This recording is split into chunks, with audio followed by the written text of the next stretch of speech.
Child support in Florida is calculated in a formula. So they take your earnings and the spouse's earnings or your partner's earnings, and then they also calculate how many overnights that you have, and also how much money is spent in, let's say, childcare or healthcare for the child. All of those numbers go into the formula to spit out what the amount of child support is. Child support can be modified pretty much at any time if there's been a change in circumstance and income. So there's a certain percentage that the courts would look at as to, does that suffice for the modification?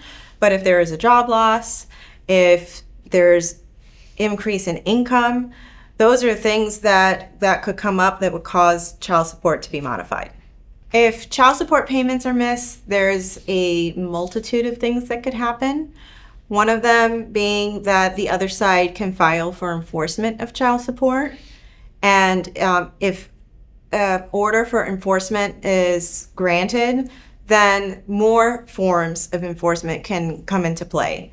Whether it's what's called a purge, which is like a whole amount that needs to be paid, all the way up to putting someone in jail until they pay that purge amount so that they can get out and pay the other side. Not paying child support is a slippery slope.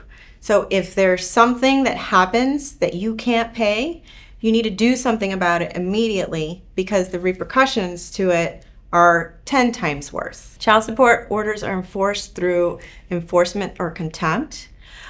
These are the vehicles that we call to use in the court system to tell the court that child support hasn't been paid and that we need to have it paid. So it can have not just the amount of money that you owe for child support, but if you hire an attorney, it can have attorney's fees. It can have all these other costs that come on top of that you're going to want to avoid. If you have any questions about child support, give us a call at Hernandez Family Law.